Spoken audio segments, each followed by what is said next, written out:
MPSC कडून घेण्यात येणाऱ्या स्पर्धा परीक्षांमध्ये इंग्लिश विषयाचे प्रश्न कसे विचारले जातात, त्यांचं स्वरूप काय असतं, त्याचबरोबर जर ग्रामरचे प्रश्न असतील तर तिथे कोणता रूल अप्लाय केलेला आहे, या पद्धतीचे सगळे प्रश्न डिस्कस करण्यासाठी आपण ही PYQची सिरीज चालू केलेली आहे. याआधी आपण कंडिशनल सेंटेन्सेसचे काही प्रश्न बघितलेले आहेत. त्याचबरोबर अशा विद्यार्थ्यांसाठी ज्यांना काहीच माहिती नाहीये त्या विद्यार्थ्यांना बेसिक सुद्धा माहिती व्हावं म्हणून मी प्रत्येक सिरीजच्या फर्स्ट पार्टमध्ये डिटेलमध्ये एक्सप्लेनेशन दिलेलं आहे आणि नंतर प्रॅक्टिस सेशन सुरू केलेलं आहे.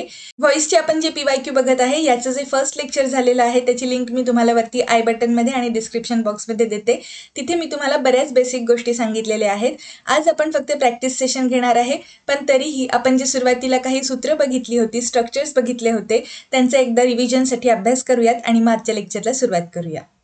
प्रॅक्टिस सेशन चालू करण्याच्या आधी आपण ही रिव्हिजन करत आहे कारण आपल्याला बेसिक पक्क असेल तर प्रश्न किती फास्ट सुटतात हे तुम्हाला तिथल्या तिथे समजून जाईल. आपण अप्रोच बिल्डिंगवरती भर देत आहोत. मी आधीही सांगितलं आहे की आपण प्रॅक्टिकली प्रश्न सोडवून बघतो आणि यासाठी तुम्हाला बेसिक पक्क असणं गरजेचं आहे. ज्या विद्यार्थ्यांनी आधीचं लेक्चर बघितलं नसेल त्यांनी प्लीज एकदा फर्स्ट पार्ट बघून घ्या कारण त्यामध्ये आपण भरपूर डिटेलमध्ये डिस्कशन केलेलं होतं. त्याचबरोबर तुम्हाला जर टेन्स पक्का असेल तर तुम्ही व्हॉइसवरचे प्रश्न आरामात सोडवू शकता. आपण ही सगळी सूत्र वाचणार नाही कारण आपण आधीही बघितलेलं आहे की वर्बचं थर्ड फॉर्म हे पॅसिव्ह व्हॉइसमध्ये आपण नेहमी बघत असतो आणि इथे आपल्याला फक्त या फॉर्मच्या आधी कोणतं टू बीचं रूप वापरायचं ते योग्य वापरलं आहे का टेन्सनुसार ते बघणं गरजेचं आहे. ठीक आहे, मग आता आपण काय करणार, पॅसिव्ह व्हॉइसच्या ज्या रचना आहेत त्याच फक्त रिवाईज करूयात. V3 आहे, पण जर प्रेझेंट टेन्स असेल, कोणता present tense, simple present tense. म्हणजे जर सेंटेन्स V1 मध्ये असेल ऍक्टिव्ह व्हॉइस मधलं तर पॅसिव्ह व्हॉइस मध्ये एम इज आर पैकी एखादं येऊन V3 आलं पाहिजे. जर ऍक्टिव्ह व्हॉइस मधलं सेंटेन्स एम इज आर नंतर VING वापरून झालं असेल तर त्या VING फॉर्म असलेल्या वाक्यामध्ये बिईंग असणं कंपल्सरी आहे पॅसिव्ह व्हॉइस करत असताना आणि याच्या अकॉर्डिंगली आपल्याला एम इज आरचा सुद्धा वापर करावा लागतो. V3 आपलं कायम असेल. ज्यावेळेस आपण परफेक्ट प्रेझेंट टेन्सची वाक्यरचना बघतो त्यामध्ये हॅव किंवा हॅज नंतर V3 वापरलेलं असतं म्हणून आपल्याला इथे बीनचा सुद्धा वापर करावा लागतो आणि ही वाक्यरचना आपण हॅव हॅज नंतर बीनचा वापर करून V3 मध्ये कन्वर्ट करतो. त्यानंतर पास्ट टेन्स मध्ये आपण कोणत्या महत्वाच्या गोष्टी बघतो, जर V2 असेल तर आपण वॉज वेअर नंतर V3 चा वापर करतो. जर कंटिन्युअस पास्ट टेन्स असेल तर वॉज वेअर नंतर VING फॉर्म वापरलेला असतं आणि यासाठी आपण बीइंगचा वापर करतो आणि त्याआधी मात्र वॉज वेअरचा वापर असतो आणि V3 वाक्यामध्ये कायम राहतं. जर हॅड आणि V3 चा वापर झालेला असेल म्हणजे जर परफेक्ट पास्ट टेन्स असेल तर आपण इथे फक्त बीनचे ॲडिशन केलेलं आहे, नंतर बाकीची वाक्यरचना आहे तशीच करावी लागते. हे सगळं मी सांगत असताना तुम्हाला सब्जेक्ट आणि ऑब्जेक्ट कसे आयडेंटिफाय करायचे हे लक्षात आलं पाहिजे आणि त्यांची जी सूत्र आहेत ही आपण फर्स्ट लेक्चरमध्ये डिस्कस केलेली आहेत. ठीक आहे, फ्युचर टेन्समध्ये आपण सिम्पल फ्युचर टेन्स बद्दल बोललो होतो. शाल विल जर वाक्यामध्ये वापरलं असेल आणि नंतर V1 चा फॉर्म वापरला असेल तर ते काय असणार आहे, सिम्पल फ्युचर टेन्स. आणि या सिम्पल फ्युचर टेन्सच्या ऍक्टिव्ह व्हॉइसची रचना जर आपल्याला पॅसिव्ह व्हॉइसमध्ये करायची असेल तर शाल किंवा विल वापरायचं, त्यानंतर बी हे एक हेल्पिंग वर्ब वापरलं जातं कारण आपल्याला व्हर्बचा थर्ड फॉर्म करायचा होता म्हणून आपण हे सहाय्यकारी क्रियापद वापरतो. आणि परफेक्ट फ्युचरमध्ये काय करत असतो आपण, शाल विल नंतर हॅवचा वापर ऑलरेडी वाक्यामध्ये असतो आणि म्हणून V3 वापरलेलं असतं. मग ही जी हेल्पिंग वर्ब्स आहेत ही कायम राहतात आणि आपल्याला फक्त बीनचे जे ॲडिशन आहे ते एक करावं लागेल. अशा पद्धतीने तुम्हाला जर टेन्स लक्षात असेल, टेन्सची वाक्यरचना तुम्हाला ओळखता येत असेल तर तुम्ही व्हॉइसचे प्रश्न आरामात सोडवू शकता. आणि ऑप्शन एलिमिनेशन टेक्निक किती युजफुल असते ते मी तुम्हाला आज प्रॅक्टिकली दाखवणार आहे. आज आपण जास्त करून डिस्कशन करणार नाही, आपण फक्त प्रश्नांची प्रॅक्टिस करणार आहे. फक्त इथे आता एक सूत्र लिहिलेलं नाहीये आपण, पण आपण लेटची वाक्य बघूयात. जर इम्परेटिव्ह सेंटेन्स असेल म्हणजेच काय, आज्ञार्थी वाक्य. आज्ञार्थी वाक्याची सुरुवात V1 नी होते हे मी तुम्हाला सांगितलं होतं. जर इम्परेटिव्ह सेंटेन्समध्ये रिक्वेस्ट असेल तर प्लीज नंतर V1 चाच वापर झालेला असतो. ओके, त्यामुळे ह्या वाक्यरचनांचा व्यवस्थित अभ्यास करायचा आणि अशी वाक्यरचना असेल तर त्याचं आपण पॅसिव्ह व्हॉइसमध्ये कन्वर्जन करताना लेटचा वापर करत असतो. आजच्या प्रॅक्टिस सेशन मधला आपला फर्स्ट क्वेश्चन आहे, राज्यसेवा मुख्य 2020 ला विचारलेला आहे. पहिल्यांदा आपण क्वेश्चन पूर्ण वाचूयात. Let Srinath coach our fast bowlers. हे सेंटेन्स आहे. Which one of the following sentences correctly changes the sentence above into passive voice. आपल्याला या सेंटेन्सचा आता पॅसिव्ह व्हॉइस करायचा आहे. आपण त्या दिवशी काय बघितलं, आपल्याला जर वाक्यात सब्जेक्ट आणि ऑब्जेक्ट आयडेंटिफाय करता आले तर आपल्याला ऑप्शन एलिमिनेशनसाठी हे खूप युजफुल ठरतं. या वाक्यात कोच हे मेन व्हर्ब आहे. ठीक आहे, म्हणजे आपण प्रशिक्षण देऊयात असं म्हणत आहे. कोण देणार आहे प्रशिक्षण, श्रीनाथ हा आहे आपला सब्जेक्ट. बरोबर. आणि आपला ऑब्जेक्ट काय आहे? Our fast bowlers. श्रीनाथ जे कोणाला कोचिंग देणार आहेत ते ऑब्जेक्ट कोण आहेत? Fast bowlers. ठीक आहे. त्यामुळे आपल्याला इथे ऑब्जेक्ट आयडेंटिफाय करणं आणि एकदा ऑब्जेक्ट आयडेंटिफाय झाला की तो एक सलग त्या वाक्यामध्ये आला पाहिजे हे सुद्धा आपण डिस्कस केलेलं. हा प्रश्न सोडवण्यासाठी आपल्याला एक ऑब्जेक्ट आयडेंटिफाय करणं गरजेचं होतं, ते आपण केलेलं आहे. दुसरा महत्वाचा रूल काय आहे? पॅसिव्ह व्हॉइस मधल्या वाक्यांची रचना ही नेहमी ऑब्जेक्टनी सुरू होते आणि आपल्याला आता हे पहिल्यांदा आलं पाहिजे इतकं कळलेलं आहे. मग आता लेट अवर फास्ट बॉलर्स इथे हे बरोबर आहे. लेट श्रीनाथ इथे सब्जेक्ट आहे श्रीनाथ, त्यामुळे हे सेंटेन्स येणार नाही. लेट अवर बॉलर्स आपण काय म्हटलं? ऑब्जेक्ट एक सलग आला पाहिजे, त्याच्यामुळे इथे लेट अवर फास्ट बॉलर्स असंच आलं पाहिजे होतं, म्हणून हे दोन्हीही सेंटेन्स एलिमिनेट होतात आणि आपल्याकडे करेक्ट ऑप्शन काय आहे? Option A. मग आपल्या या प्रश्नाचं उत्तर काय असणार आहे? Answer option 4. पुढचा प्रश्न बघूयात. सेकंड क्वेश्चन आहे, they used a rope to climb the building. The passive voice of the above sentence is. Engineering pre 2021 ला हा प्रश्न विचारलेला होता. आता हे जे सेंटेन्स आहे दे युज्ड अ रोप, इथे आपल्याला क्लिअरली दिसत आहे की वाक्य V2 मध्ये आहे, म्हणजे सिंपल पास्ट टेन्स मध्ये आहे. इथे वापरण्याची क्रिया झालेली आहे, हे आपलं मेन वर्ब आहे आणि हे आहे V2. बरोबर. मग आता आपण अशा वाक्यरचनांमध्ये फक्त वॉज किंवा वरचा वापर करणार आणि त्यानंतर V3चा वापर करणार. इतकं सिंपल स्ट्रक्चर आहे, आत्ताच आपण रिव्हिजन केलेली आहे. मग आता अशी वाक्यरचना आपल्याला शोधायची असताना हे जे आपण बीइंग वापरलेलं आहे किंवा युझिंग, बीइंग, हे तिन्ही वाक्य इनकरेक्ट होतात, कारण आपल्याला फक्त वॉजवर नंतर V3चा वापर पाहिजे होता. त्यामुळे हे तिन्ही वाक्य एलिमिनेट झाली आणि आपल्याकडे आपला आन्सर मिळत आहे. हे सेंटेन्स न वाचता सुद्धा फक्त ऑप्शन एलिमिनेशन टेक्निक वापरून आपण ही गोष्ट सॉल्व्ह करत आहे. क्वेश्चन सेकंडचा आन्सर असणार आहे आन्सर ऑप्शन सेकंड. उत्तर तर आपल्याला मिळालं आहे, तरीही एकदा पॅसिव्ह व्हॉइस मधली वाक्यरचना वाचून बघूयात. A rope was used by them to climb the building. Okay. पुढचा प्रश्न बघूयात. क्वेश्चन थर्ड वाचूयात. Which of the following is the correct active voice of the following sentence. राज्यसेवा मुख्य 2019 ला आलेला हा प्रश्न आहे. ऍक्टिव्ह व्हॉइस सांगितलेला आहे, म्हणजे हे सेंटेन्स कन्फर्म पॅसिव्ह व्हॉइस मध्ये आहे. बरोबर. आता आपण काय करायचं? परत एकदा टेन्सचा वापरच करायचा. आपण जी सूत्र बघितलेली आहेत त्यानुसारच जायचं. वाक्यात आपल्याला शालचा वापर दिसत आहे. ठीक आहे.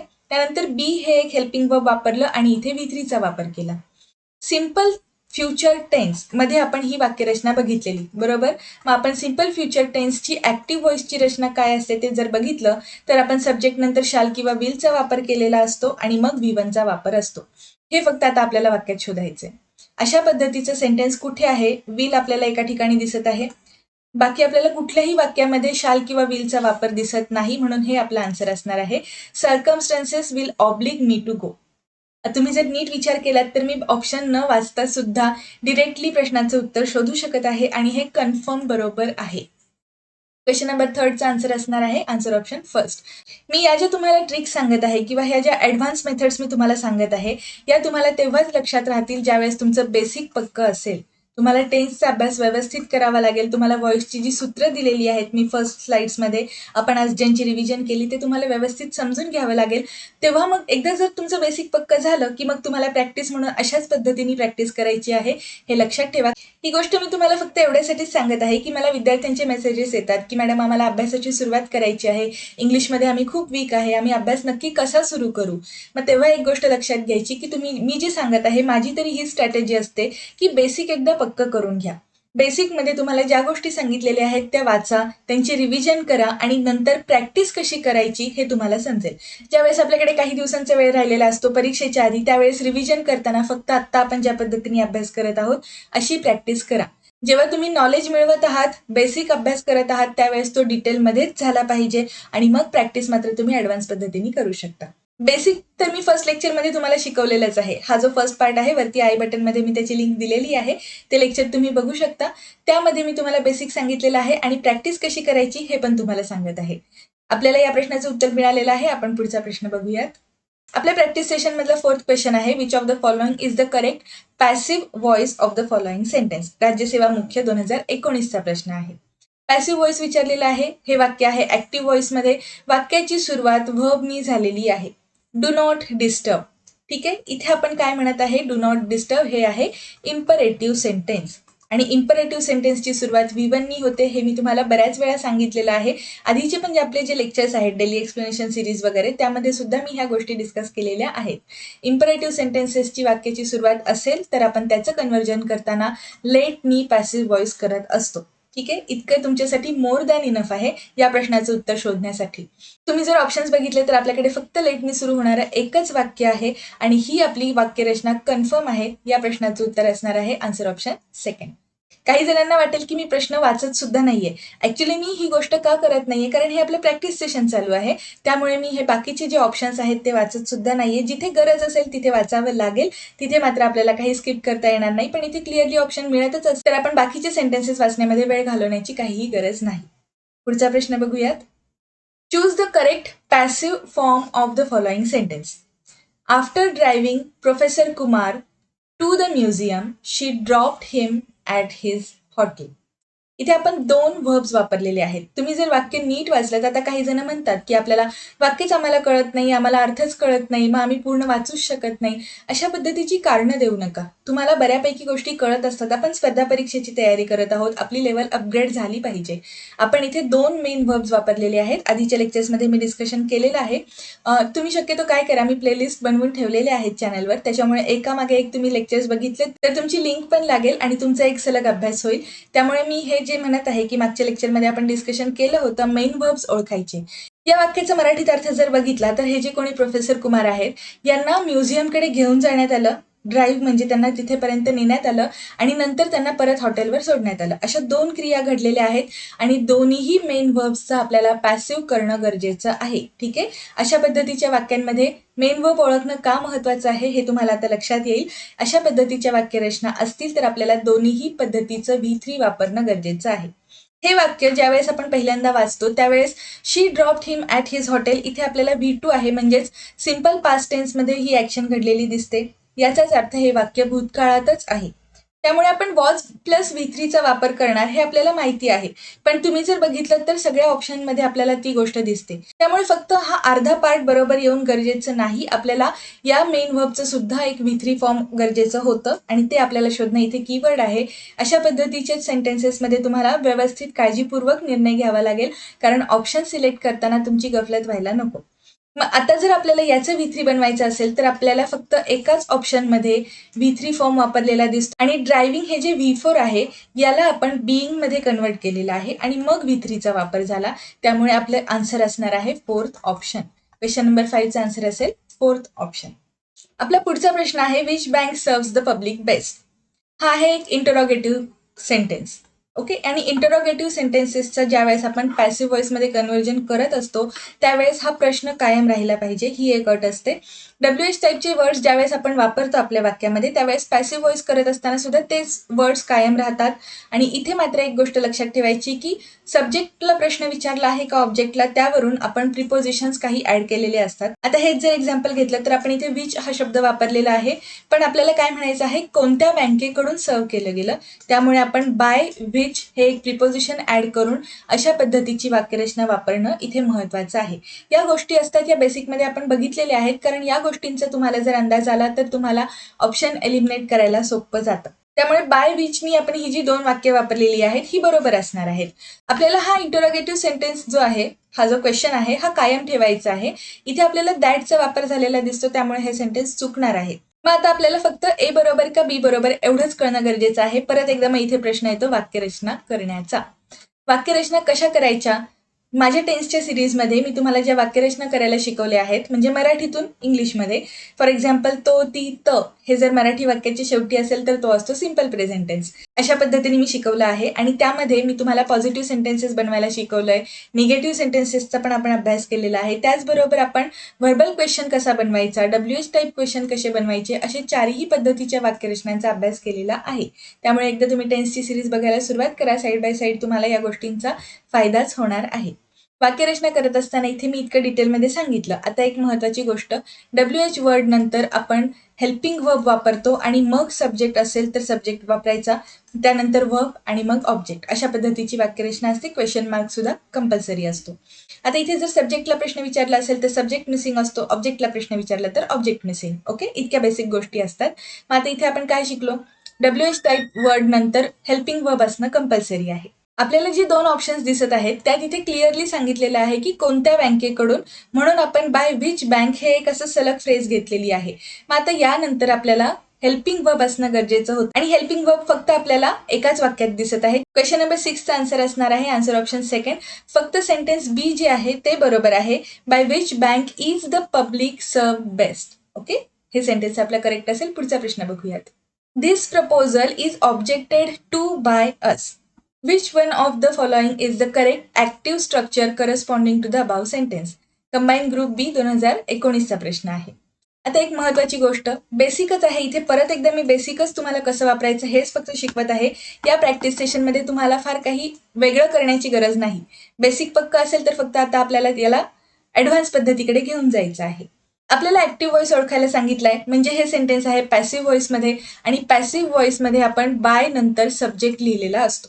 बाय नंतर असचा वापर झालेला आहे आणि ही ऑब्जेक्टिव्ह केस वी या प्रोनाउनची आहे.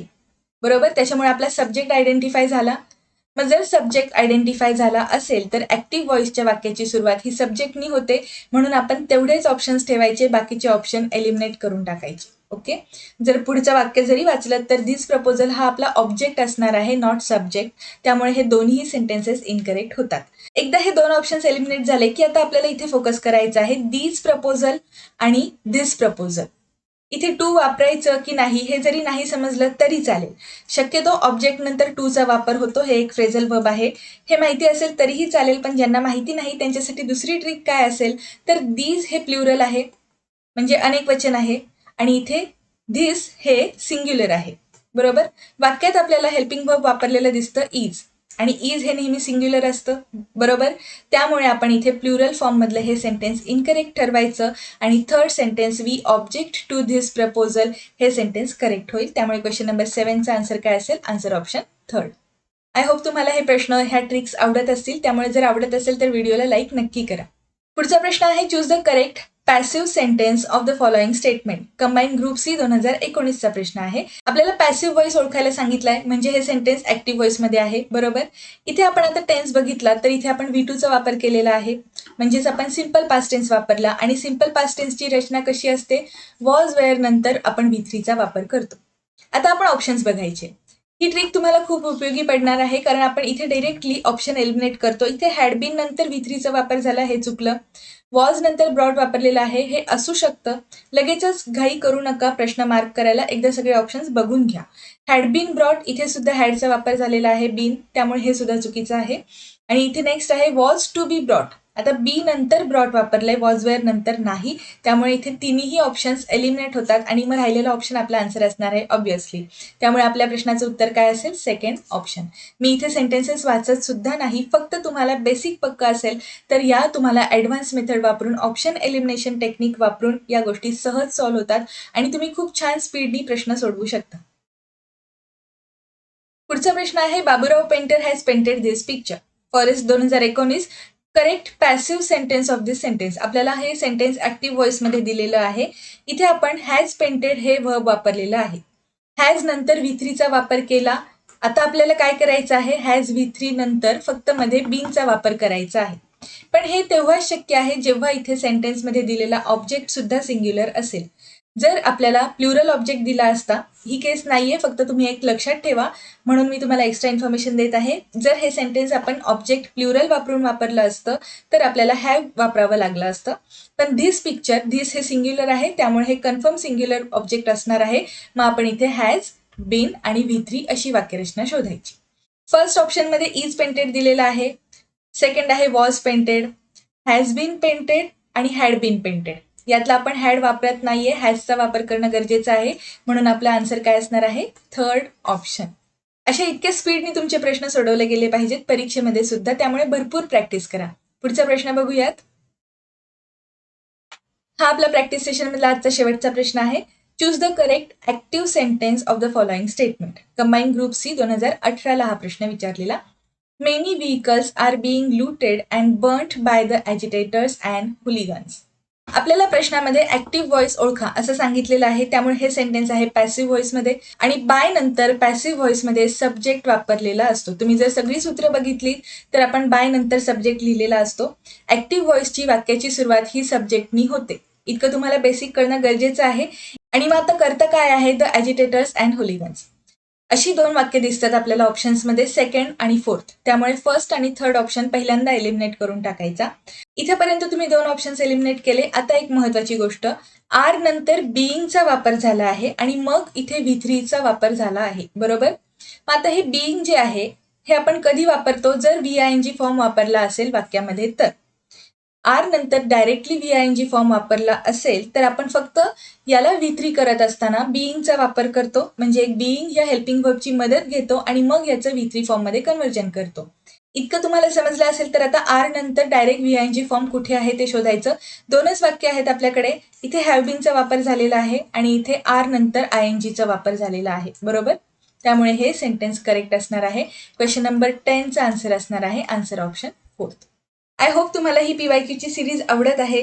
यामध्ये आपण जे प्रॅक्टिस सेशन्स घेत आहेत त्यांचा तुम्हाला फायदा होत असेल तर तुम्ही या व्हिडिओला लाईक करा, चॅनलला सबस्क्राईब करा अजूनपर्यंत जर केलं नसेल तर, आणि तुमच्या फ्रेंड्ससोबत सुद्धा हा चॅनल जास्तीत जास्त शेअर करा, त्यांना देखील सबस्क्राईब करायला सांगा. आपली ही PYQची सिरीज कंटिन्यू राहणार आहे. आपण आता पुढच्या लेक्चरमध्ये भेटूयात. थँक्यू.